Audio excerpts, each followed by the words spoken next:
A lot of people think performance under pressure comes from talent, from confidence, even knowledge. But under pressure, people usually fall back on conditioning. I've heard you say this many times. And that shapes not just work, but how they show up in relationships, marriage, and family.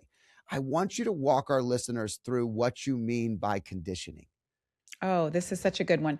So I believe, Scott, we're in an era where things are happening so fast. I literally have an equation for it. I think it's C is greater than D. The speed of change, AI, technology, the environment is moving so fast. People are overwhelmed by change. And in a moment of pressure, change, uncertainty, we tend to fall back to what we've practiced. And if you think about what have you practiced, often in those moments you're nervous, nervous system takes over, you become overwhelmed, you become not the person that's your best. The only way that you become that person that is at your best is if you practice, and that practice is conditioning. And it's the moment before the moment that matters. I think that's why you can embrace this concept of athleadership even if you're not an athlete, because it's about the mindset. And one of the things that I admire about elite athletes is they practice and they have conditioning, and that prepares them so that when everything's on the line, they're ready to perform. It's really interesting. I remember during COVID, I was having a conversation with a good buddy of mine who played professional baseball for many years, and he was talking about how he fell in love with practice, and even as a kid, he was in love with practice. He was never It was never about the game, and I was always about the game. I never really loved practice. I just like to perform. I like to go out there and get in the game. And the difference between, me as an athlete and me as a business person are completely the opposite. Like I love the practice, right? So when this was, 6 years ago, my youngest son is now 17, and he was eyeing going to an academy and having these conversations, and I was watching him love the drills. And it was really interesting to see that love of that conditioning, because what you're talking about is what he was talking about with me. And that was falling in love with all of the little things, the things that prepare you to respond, not react, right? That's Yeah. ultimately what it's about. Conditioning is that response, not that Yes. reaction, which we aren't prepared for. Yes, and all of us can be in this mindset. I think the misnomer is I have to be an athlete or I have to like sports. What I'm saying is we're borrowing the mindset and the practice of great athletes, of greatness. I think everybody wants to be number one. Everybody wants to win in their own way. They want to be meaningful and impactful. Well, that doesn't happen on the stage, it happens in the practice. And one of the things I love to say, Scott, is like, and I tell my son this as he's becoming an athlete, but I'm more aware of him becoming the leader that I think that his character will serve him well. But I say, son, you have to fall in love with the process. It's not just the trophy, it's not just the stage, it's the process. Yeah, I think that's great advice and guidance, and I think the process of becoming a leader is also a part of this, right? It's not just being a leader is not just about being a leader of the people you're in front of on your team. It's also about being a leader of yourself, the discipline that goes into that. And what you're teaching him is those lessons that go into being the individual he needs to be the better leader on the field or in on the court or whatever sport he's playing. What sport is he playing, by the way? Oh, he taekwondo, he's Okay. doing basketball, He football, does everything right now. soccer. Okay. He's 9, so he's Yeah. experimenting with the world. But Scott, what I think is so important for your audience to hear is that we all have the opportunity to think about how we think. And in the moment of leadership, I believe leadership is often a word that's overused. It's like sprinkle leadership on it. It's a role or a title, but like you said, it's a response.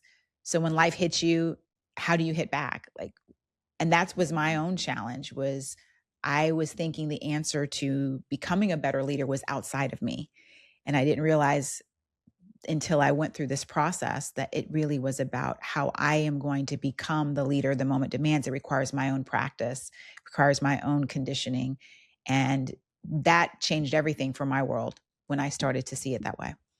Yeah, it's really interesting because you're correlating the mind of an athlete to the mind of anybody trying to become a better leader.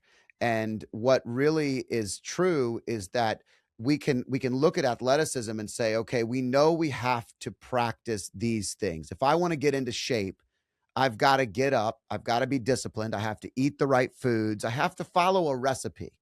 But the more I follow that recipe, the more I'm prepared to say yes to the right things and no to the wrong things, right? That's the key. But what I like is the correlation is also to remind people that life is so similar to that. It doesn't You don't have to be that athlete, but you have to sometimes think about yourself. One of my good friends, Joe Polish, says, he likes to think of himself, and we should think of ourselves as high performers. We should think of ourselves as $1 million racehorse. And if you think of yourself as $1 million racehorse, would you put that awful food into your body? Would you not exercise properly? Would you Mhm. not sleep and prioritize that? Would you not make decisions with some level of responsiveness versus that reactiveness? Like that, I think is what you're getting at. And I know that'll take us probably into the game versus the arena, right? Absolutely, because the challenge of our world today is everything is stimulus from the outside. Social media, the data that we receive. I read recently that the amount of data we receive in 2026 in one day is the same amount that a generation received in their entire lifetime. So think about the level of stimulus, the distraction, the overwhelm. Everyone is feeling it and it feels helpless, right? I think the opportunity is for us to employ a new system. We need to elevate our operating system. If you're going to be that Formula One driver, you can't be driving in a Honda. Like they two don't correspond. And so right now we got people trying to be Formula One racers and they're driving a Honda. And a Honda is good, but it's efficient. It's not for premium, fast, elite performance. So what has to change? Not the environment. It's like us. How do we elevate our operating system so that we can perform well in this environment? And by the way, Scott, I think what is also underpinning the conversation of AI, and I think it goes very much aligned with conditioning, is that people have a sense of fear. They're going to lose their job, they're going to lose their identity. And what I love about elite athletes, they are have the highest lifetime value when they perform. Their value is because they are able to perform in these moments of change and uncertainty. They're conditioned for it.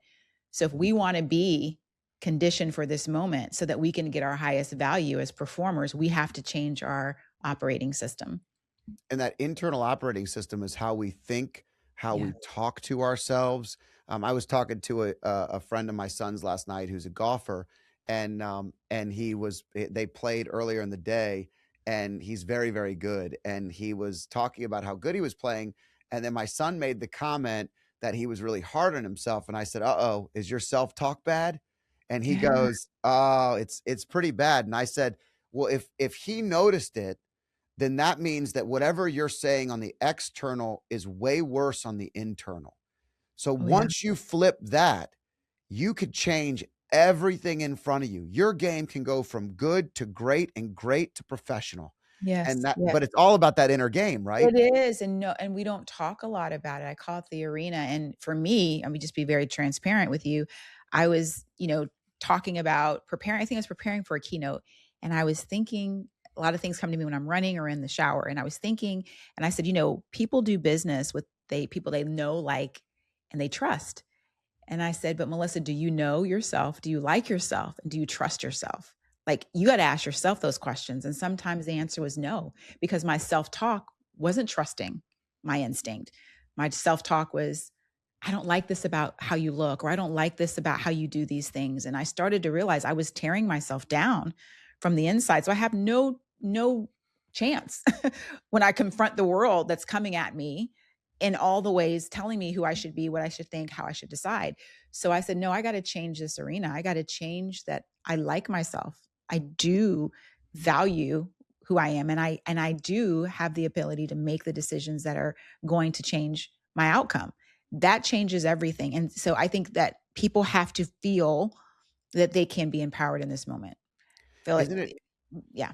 Isn't it interesting how when you aren't looking in the mirror and seeing everything that's great inside of yourself, that you also have a tendency to receive information from other people the wrong way. So if I'm looking in the mirror and not seeing myself as valuable, and somebody makes a comment about something, maybe it's my outfit or being bald or whatever, and it's completely non-intentional, nothing negative, but if I'm not looking at myself in the mirror with confidence, I can feel that in a different way. And so many of us aren't having that conversation you had with yourself where you said, "Hey, I need to know, like, and trust myself. How do I take this to the next level?" And if you do that, how much more prepared are you for whatever comes in front of you or for whomever presents something to you? What a great way to think. Yes. It's the moments before the moments. I find that practicing and the drills, daily drills, is what, and I love to just be very real and practical. Like it sounds great to be confident, but what's the DNA of confidence? The drill for me is I will be comfortable being uncomfortable. So anytime I'm in a situation, I say, if I'm comfortable, get uncomfortable, Melissa. Or if this feels the other way I do it, I find things that I don't want to do. This morning I went out and I was going to run, but I started to walk. I said, "No, Melissa, you don't want to run, but let's run today." Right? And so that's how we begin to create the simple practices. Nobody's on stage, nobody's clapping me up. It's just doing the work, but having that belief and that purpose that it's bigger than me. And so I think these are the things that we can start to practice that make this real. Confidence becomes real when you see yourself do hard things. Yeah, it's great. And pros don't care what they look like when they're training. Pros don't care what you think about them by what they're putting in the work for. Pros care about their performance on the field. And Yes. so when you tell yourself, I need to run and Yes. I need to get uncomfortable, you're telling yourself that I'm preparing for something bigger. That's That's right. really what you're doing, and I love that because that's something that we don't do enough in our lives. We think in scarcity, but if we're Yes. gonna switch to abundance, it's gotta be for ourselves first. So YouTube has this cool feature where they pick the next video for you, and it's right here on this screen. So I hope you enjoy this next video.